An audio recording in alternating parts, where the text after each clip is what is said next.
26 ਸਾਲ ਦੀ ਉਮਰ ਤੱਕ ਜਿਸ ਨਿਜ਼ਾਮੇ ਤਾਲੀਮ ਚ ਤੁਸੀਂ ਪੜ੍ਹੇ ਉਹਨੇ ਤੁਹਾਨੂੰ ਕਾਮਯਾਬ ਨਹੀਂ ਕੀਤਾ ਤੇ ਤੁਸੀਂ ਕਰਪਟ ਨਹੀਂ ਹੋਣਾ। ਬਸ ਨਿਜ਼ਾਮੇ ਤਾਲੀਮ ਨੇ ਮੈਨੂੰ ਇੱਥੇ ਤੱਕ ਪਹੁੰਚਾਇਆ, ਤੁਹਾਨੂੰ ਪਹੁੰਚਾਤਾ ਤੇ ਜਿਹੜੇ 26 ਕਰੋੜ ਜਲੀਲ ਹੋ ਰਹੇ ਨੇ।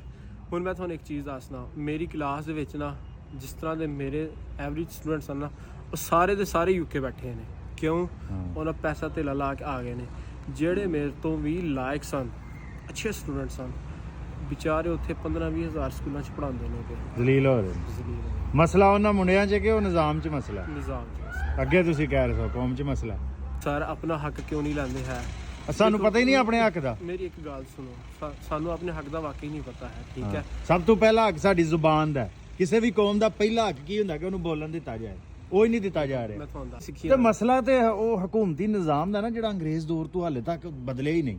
ਦੇਖੋ ਨਿਜ਼ਾਮ ਜਿਹੜਾ ਹੈ ਨਾ, ਨਿਜ਼ਾਮ ਨੂੰ ਕਿੰਨੇ ਬਣਾਇਆ ਹੈ? ਚਾਈਨਾ ਆਜ਼ਾਦ ਹੋਇਆ, ਚਾਈਨਾ ਨੇ ਆਪਣੀ ਜ਼ੁਬਾਨ 'ਚ ਸਾਰਾ ਕੁਝ ਕਰ ਲਿਆ, ਸਾਡੀ 'ਚ ਕੁਝ ਹੋਇਆ ਹੀ ਨਹੀਂ। ਇੱਕ ਮਿੰਟ ਮੇਰੀ ਗੱਲ ਸੁਣੋ, ਉਹਨੇ ਆਪਣੀ ਜ਼ੁਬਾਨ 'ਚ ਜ਼ਰੂਰ ਕੀਤਾ, ਇਹ ਨਹੀਂ ਮੰਨ ਸਕਦੇ ਹੈ ਕਿ ਉਹਨਾਂ ਆਪਣੀ ਜ਼ੁਬਾਨ ਦੇ ਵਿੱਚ ਕੀਤਾ ਤੇ ਤਾਂ ਕਾਮਯਾਬ ਹੋਏ, ਤਾਂ ਹੀ ਹੋਏ ਨੇ। ਔਰ ਸਰ ਉਹਨਾਂ ਨੇ ਕਰਪਸ਼ਨ ਖਤਮ ਕੀਤੀ। ਉਹ ਪਹਿਲਾਂ ਜ਼ੁਬਾਨ 'ਚ ਹੁੰਦਾ, ਬਾਅਦ 'ਚ ਕਰਪਸ਼ਨ ਮੁੱਕਦੀ ਹੈ। ਦੇਖੋ ਮੇਰੀ ਇੱਕ ਗੱਲ ਸੁਣੋ ਨਾ, ਹੁਣ ਕਰਪਸ਼ਨ ਤੁਸੀਂ ਅਗਰ ਖਤਮ ਕਰੋਗੇ ਤੇ ਹਰ ਇੱਕ ਚੀਜ਼ ਖੁਦ ਬ ਖੁਦ ਸੈੱਟ ਹੋ ਜਾਂਦੀ ਹੈ। ਕਰਪਸ਼ਨ ਖਤਮ ਕਰੋਗੇ, ਇੱਕ ਬੜੀ ਗੈਰ ਵਾਜ਼ਿਹ ਜੀ ਗੱਲ ਹੈ। ਦੁਨੀਆ 'ਚ ਕਿਧਰੇ ਵੀ ਕਰਪਸ਼ਨ ਮੁੱਕੀ ਨਹੀਂ, ਇੱਥੇ ਮੁੱਕ ਗਈ ਹੈ ਕਰਪਸ਼ਨ।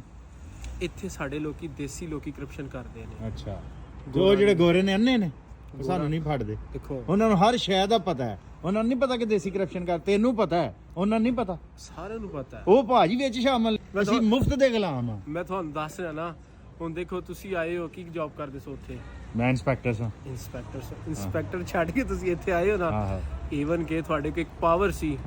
ਹੁਣ ਤੁਸੀਂ ਆਂਦੇ ਹੋ ਨਾ ਕਿ ਜਿਹੜੇ ਸਰਕਾਰੀ ਮੁਲਾਜ਼ਮ ਨੇ ਕਰਦੇ, ਅਕਸਰ ਨਹੀਂ ਕਰਪਟ ਵਿਚਾਰੇ। ਕਹਿੰਦੇ ਨੇ ਪਾਵਰ ਹੋਏ ਤੇ ਪੈਸਾ ਕਮਾਇਆ ਜਾ ਸਕਦਾ। ਠੀਕ ਹੈ, ਹੁਣ ਤੁਸੀਂ ਇੱਕ ਬੰਦੇ ਹੋ ਜਿਹੜੇ ਕਹਿੰਦੇ ਯਾਰ ਮੈਨੂੰ ਪੈਸਾ ਨਹੀਂ ਚਾਹੀਦਾ। ਮੈਨੂੰ 500 ਬੰਦੇ ਮੈਸੇਜ ਕਰਦੇ ਨੇ, ਪੁਲਿਸ ਵਾਲੇ, ਪਟਵਾਰੀ, ਇਹ ਉਹ ਕਿ ਯਾਰ ਅਸੀਂ ਛੱਡਣਾ ਚਾਹੁੰਦੇ ਆ। ਅੱਧੀ ਪੰਜਾਬ ਪੁਲਿਸ ਛੱਡ ਕੇ ਤੇ ਯੂਕੇ ਆ ਗਈ ਹੈ। ਆ ਗਈ ਹੈ ਨਾ, ਤੇ ਇਹਦਾ ਮਤਲਬ ਇਹ ਕਰਪਟ ਨਹੀਂ ਹੈ, ਉਹਨਾਂ ਨੂੰ ਕੀਤਾ ਜਾ ਰਿਹਾ।